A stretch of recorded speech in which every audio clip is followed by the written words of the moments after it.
Selamat pagi anak-anak. Pembelajaran tematik kita pada hari ini kita akan belajar tema 5, subtema 2 dan 3. Nah, pada tema 5, subtema 2 dan 3 ini kita akan mempelajari sila kelima Pancasila, ya. Bunyi dari sila kelima Pancasila yaitu keadilan sosial bagi seluruh rakyat Indonesia. Lambang dari sila kelima Pancasila yaitu padi dan kapas. Nah, padi dan kapas digunakan sebagai lambang sila kelima karena memiliki makna, ya. Maknanya adalah padi itu melambangkan pangan atau makanan. Kemudian kapas melambangkan sandang atau pakaian karena kapas itu merupakan bahan dasar dari pakaian. Nah, berarti padi dan kapas itu melambangkan kebutuhan pokok semua rakyat Indonesia, ya, kebutuhan dasar atau kebutuhan pokok semua rakyat Indonesia dari berbagai kalangan, baik itu rakyat biasa ataupun pemerintah, baik itu rakyat yang miskin ataupun rakyat yang kaya. Nah, semuanya itu adalah membutuhkan kebutuhan pokok, yaitu pangan yang dilambangkan dengan padi dan sandang, ya, pakaian yang dilambangkan dengan kapas. Nah, jadi padi dan kapas itu digunakan sebagai lambang sila kelima Pancasila. Nah, adapun makna sila kelima Pancasila itu yang pertama adalah adil, bukan harus sama, ya. Nah, anak-anak bisa melihat ilustrasi pada gambar berikut. Nah, gambar yang sebelah kiri itu sama. Kemudian gambar yang sebelah kanan itu adil. Nah, kalau sama berarti setiap orang itu diberi satu balok pijakan. Nah, akhirnya anak yang pendek atau orang yang pendek itu tidak dapat melihat pertunjukan olahraga yang ada di stadion, ya. Tetapi kalau adil, tidak semua orang mendapatkan balok pijakan yang sama, ya. Tetapi semuanya bisa melihat olahraga dalam stadion. Nah, jadi makna sila kelima Pancasila itu adil, bukan harus sama. Keadilan sosial bagi seluruh rakyat Indonesia itu adilnya itu bukan harus sama. Jadi tidak semua orang itu diberi hal yang sama, tetapi tergantung kebutuhan dan kemampuannya, ya. Nah, misalnya dalam contoh di dalam keluarga misalnya. Nah, misalnya ada anak yang sekolah di SMA. Ada orang tua memiliki anak yang sekolah di SMA dan ada anak yang ada orang tua yang memiliki anak sekolah di TK. Ya, orang tuanya sama, tapi anaknya ada yang di SMA, ada yang di SD atau TK. Nah, dalam memperlakukan kedua anaknya itu karena berbeda jenjang pendidikannya SMA dan SD misalnya, ya. Orang tua itu akan berbeda, akan sesuai kebutuhannya, ya. Tidak semuanya diberi hal yang sama. Misalnya berkaitan dengan uang saku. Uang saku juga pasti berbeda karena yang SMA mungkin kebutuhannya lebih banyak, ya. Kalau misalnya SMA-nya agak jauh, jadi perlu bensin untuk membeli bensin atau membeli untuk membayar angkutan. Nah, kalau yang SD bisa diantar sendiri oleh orang tuanya. Jadi tidak semua anaknya itu diberi diberi perlakuan yang sama. Nah, itu yang namanya adil. Coba bayangkan kalau orang tua tersebut memberikan hal yang sama kepada kedua anaknya, yang satu sekolah di SD, yang satu sekolah di SMA. Uang sakunya sama. Nah, kemudian kalau diantar orang tuanya harus diantar dua-duanya sama, waktunya juga sama, pasti tidak akan bisa. Karena setiap manusia itu memiliki kemampuan yang berbeda. Setiap manusia itu mempunyai kebutuhan dan kemampuan yang berbeda. Jadi orang tua harus adil. Artinya bukan harus sama, bukan harus memberi perlakuan yang sama, tetapi sesuai dengan kebutuhannya. Nah, itu ya. Jadi makna adil bukan harus sama itu sesuai dengan ilustrasi pada gambar berikut. Nah, demikian juga pemerintah Indonesia juga harus berlaku adil, tapi tidak harus sama ya. Misalnya dengan memberikan bantuan-bantuan subsidi itu kepada rakyat yang membutuhkan. Kalau untuk rakyat yang sudah kaya raya tidak perlu diberi subsidi karena mereka tidak membutuhkan itu. Nah, itu. Jadi adil bukan harus sama itu harus berlaku dalam kehidupan kita sehari-hari. Nah, kemudian makna sila kelima Pancasila yang kedua adalah mau bekerja keras ya. Nah, misalnya seorang tukang kayu ya, berarti harus semangat dalam bekerjanya ya untuk memenuhi kebutuhan hidupnya. Kemudian yang bekerja kantoran juga harus semangat bekerja keras, jangan malas-malasan. Kemudian yang masih sekolah bekerja keras itu juga harus dilakukan. Caranya dengan apa? Belajar dengan rajin ya. Itu adalah makna sila kelima Pancasila. Apapun profesinya ya harus bekerja keras. Nah, supaya dapat memenuhi kebutuhan hidupnya. Kalau misalnya anak sekolah, supaya cita-citanya bisa terwujud. Nah, itu. Kemudian yang berikutnya adalah mengakui kedaulatan bangsa sendiri dan bangsa lain. Kedaulatan itu adalah kepemimpinan atau pemerintahan. Nah, jadi kita harus mengakui pemerintahan, kepemimpinan bangsa sendiri dan bangsa lain. Nah, ini misalnya kita mengakui ada banyak negara di dunia, kita juga harus menghormati ya. Harus menghormati, mengakui kedaulatannya ya. Setiap negara itu memiliki aturan hukum yang berbeda-beda. Jadi ketika kita misalnya berkunjung ke suatu negara, kita harus menaati peraturan yang ada di sana. Jangan disamakan dengan peraturan yang ada di Indonesia, karena setiap negara pasti memiliki aturan hukum tersendiri. Ada yang sama, ada juga yang berbeda. Nah, itu adalah kedaulatan bangsa lain. Kemudian kita juga tidak boleh misalnya mengambil kekayaan alam dari bangsa lain. Nah, itu artinya kita tidak mengakui kedaulatan bangsa lain. Nah, kita tidak boleh menjajah bangsa lain. Nah, itu adalah makna sila Pancasila yang kelima.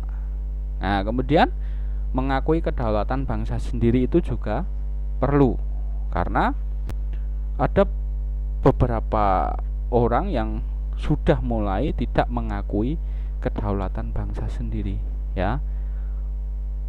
Sudah tidak mau menghormati bendera merah putih, hanya untuk sekedar menghormati bendera merah putih sudah tidak mau. Itu artinya berarti tidak mengakui kedaulatan bangsa sendiri.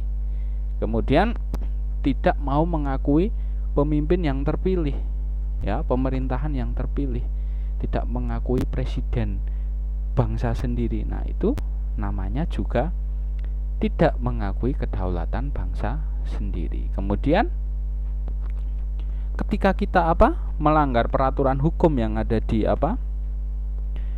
Indonesia, itu artinya juga tidak mengakui kedaulatan bangsa sendiri. Karena ketika kita mengakui kedaulatan bangsa sendiri, pasti kita akan tunduk dengan segala peraturan yang ada di bangsa kita, yaitu bangsa Indonesia.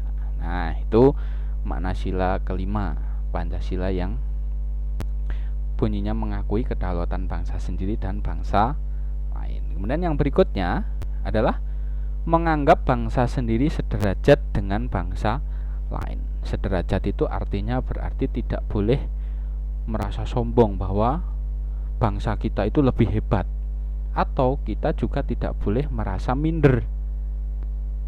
Ya, kita takut dengan bangsa lain karena menganggap bangsa lain itu lebih bagus. Nah, tidak, tapi kita menganggapnya adalah sederajat dengan bangsa lain, ya.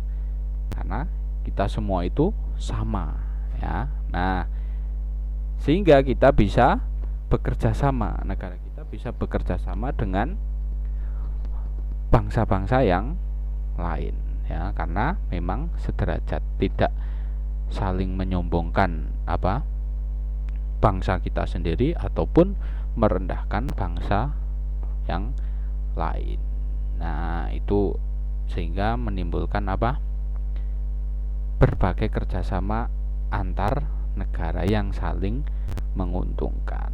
Nah, itu adalah makna sila kelima Pancasila.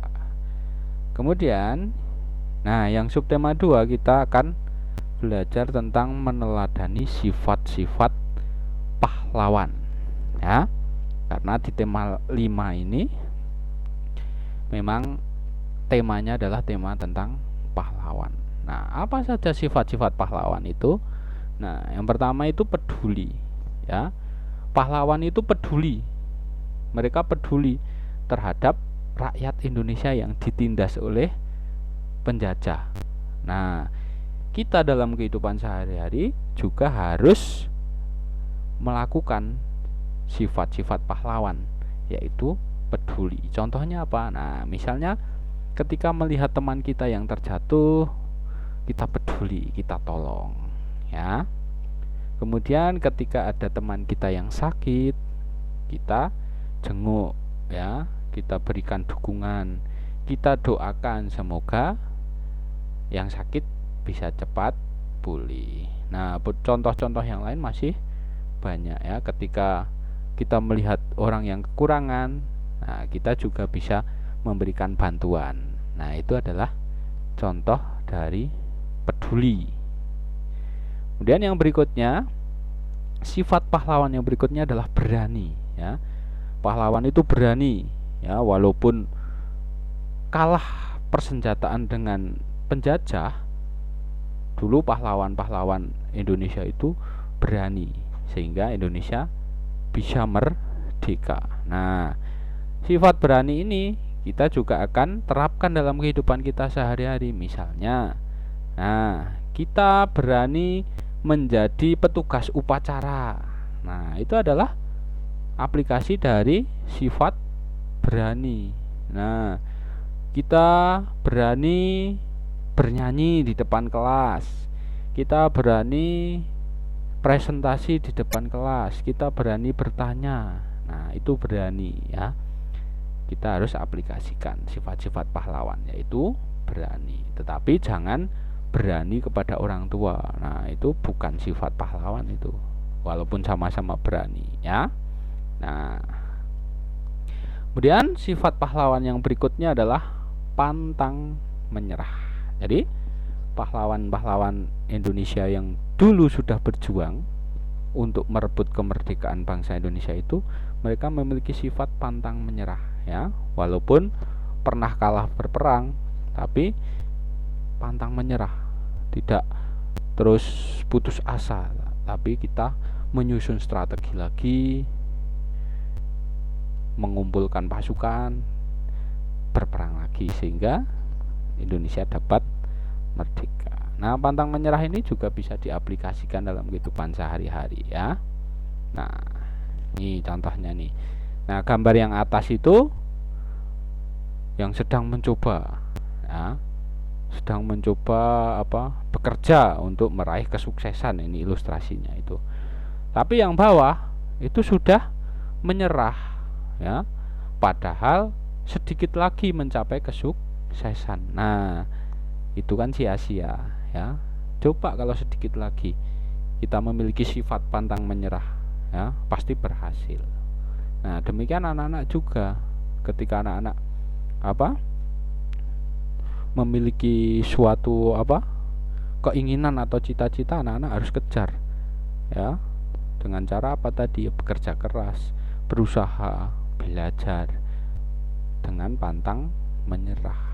Pantang menyerah itu tidak pernah menyerah, ya, ada kemauan terus, tetap berjuang, ya. Nah, itu. Kemudian sifat pahlawan yang berikutnya adalah rela berkorban, ya. Banyak pahlawan-pahlawan yang gugur akibat memperjuangkan kemerdekaan Indonesia, merebut kemerdekaan Indonesia, ya. Ada Pangeran Diponegoro, itu dihukum mati juga. Kemudian Patimura juga dihukum di tiang gantungan. Nah, itu rela berkorban, bahkan berkorban nyawa. Ada juga yang berkorban waktu, tidak ketemu dengan keluarga, ya. Ada yang berkorban terluka-luka. Nah, kita harus menghargai para pahlawan itu dengan cara mengaplikasikan sifat-sifat pahlawan dalam kehidupan sehari-hari. Nah, contohnya ini. Nah, rela berkorban ketika kita melihat teman kita yang tidak membawa bekal. Nah, kalau kita memiliki lebih, kita beri, ya. Kalau kita hanya memiliki satu, ya kita berkorban lah. Jadi dibagi dua atau bagaimana. Nah, itu contoh rela berkorban dalam kehidupan sehari-hari. Nah, berikutnya nih. Ini adalah gambar relawan, ya. Relawan ketika ada bencana terjadi. Nah, relawan itu tidak dibayar, ya. Relawan itu namanya rela. Relawan berarti berkorban waktu, tenaga, bahkan ada yang berkorban uang, ya, untuk membantu sesama kita yang sedang mengalami musibah, ya, sedang mengalami bencana. Nah, itu anak-anak. Jadi kita harus teladani sifat-sifat pahlawan tersebut, ya. Peduli, pantang menyerah, berani, rela berkorban. Nah, itu anak-anak pembelajaran tematik kita pada hari ini. Semoga pembelajaran ini dapat anak-anak mengerti dan anak-anak dapat lakukan dalam kehidupan sehari-hari, sehingga pembelajaran ini menjadi bermakna. Terima kasih anak-anak, sampai jumpa.